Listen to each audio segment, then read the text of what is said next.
Assalamualaikum warahmatullahi wabarakatuh. Video kali ini kita akan membahas beberapa komentar dari teman-teman sebelumnya, yaitu bahwa sudah pernah didatengin DC dari Singa ID. Yang mana Singa ID dari informasi-informasi sebelumnya masih belum terlalu banyak DC-nya dan mungkin bisa dibilang masih belum ada DC. Tapi kok ini sudah ada yang dikunjungi. Dan ya, kalau saya cari-cari informasinya, memang sebenarnya ada beberapa yang sudah dikunjungin, tapi masih belum banyak. Terutama mungkin yang khusus di Jabodetabek aja ya, untuk di kota-kota lain harusnya masih sangat-sangat minim dan peluang untuk datengin sangat-sangat kecil sekali. Jadi tidak perlu ditakutkan. Nah, kembali lagi soal DC Singa ID. Saya yakin teman-teman pasti di luar sana itu bukan takut DC-nya datang ngapa-ngapain kalian, enggak. Saya yakin teman-teman pasti khawatir DC datang itu pasti ya karena kalian takut malu sebenarnya. Bukan takut kekerasan, bukan takut diancam, bukan takut diintimidasi, tapi lebih kepada takut karena malu. Tetangganya tahu, orang tuanya tahu mungkin, atau kerabat sekitar rumah tahu dan lain sebagainya.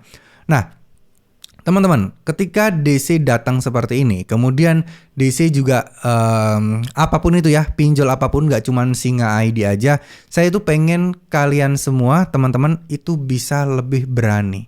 Teman-teman bisa lebih untuk berpikiran positif terus.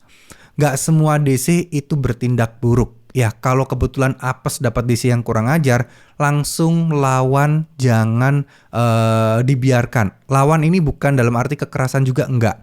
Tapi lebih kepada merekam, melaporkan pelanggarannya, kumpulkan buktinya, lalu viralkan. Ya, bikin postingan di Twitter atau dimanapun media sosial yang kalian punya. Paling cepat sih di Twitter. Ya, minta pertolongan orang-orang untuk retweet, untuk ngeviralkan, untuk nge-repost dan lain sebagainya.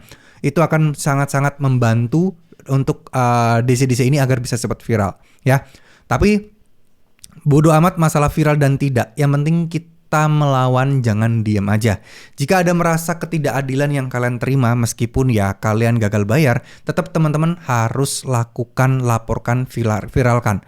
Itu adalah salah satu tindak perlawanan kita. Tapi kita tetap harus sopan, terus harus menjaga ya supaya tidak terjadi hal-hal yang tidak diinginkan dengan ucapan-ucapan kita, karena takutnya kena UU ITE dan lain sebagainya. Kita tetap sopan, bicara apa adanya, jangan dilebih-lebihkan dan jangan dikurang-kurangi. Ya, kalau soal DC Singa ID kalian masih takut apakah datang apa enggak usah khawatir. DC-nya masih belum banyak. Dan kalaupun datang, teman-teman juga nggak boleh terlihat takut, nggak boleh terlihat kayak merendah, jangan. Kalian memang mungkin tidak bisa bayar utang, tapi bukan berarti teman-teman itu bisa diinjek-injek atau bisa diintimidasi. Sedangkan dari segi pemerintah pun juga melarang DC mengintimidasi, harus dengan baik, harus dengan sopan untuk penagihannya. Ini urusan pinjol loh ya, bukan yang bank-bank konvensional, bukan yang dilakukan secara offline. Secara online itu jelas aturannya. Nggak boleh DC pinjol memaksa meminta uang ke kalian saat itu juga, itu nggak boleh ya. Jadi pembayaran tetap harus melalui virtual account dan rekening perusahaan pinjolnya. Jangan seenaknya ngasih ke DC-nya karena kita tidak pernah tahu ini DC asli atau enggak. Kadang kita itu gini ya teman-teman, kita itu tidak pernah tahu data kita itu udah tersebar kemana aja. Karena kita tidak pernah tahu data kita sudah tersebar kemana aja, itu jadi serba salah nih bagi diri kita nih. Kenapa? Kadang banyak juga DC-DC palsu yang datang. Oleh karena itu OJK penting banget untuk terus mensosialisasikan ya. Karena banyak masyarakat itu yang masih belum sampai informasinya bahwa kalau DC datang harus dimintain sertifikat dia sebagai DC, profesinya. Terus kemudian identitasnya, terus kemudian ID card-nya sama enggak ya, terus kemudian surat penagihannya, cross check namanya ada apa enggak, surat tugasnya dan lain sebagainya. Semua harus dicek dan benar-benar dicek dulu baru dipersilahkan masuk. Karena kalau tidak, ya kita tidak pernah tahu itu DC benar-benar ya memang DC dari si pinjol itu atau oknum yang punya data kalian yang coba mengkelabui kalian untuk memeras kalian. Karena faktanya memang banyak di luar sana, ada yang bilang DC-nya minta uang transport bang 50.000, DC-nya minta uang transport 100.000, itu banyak.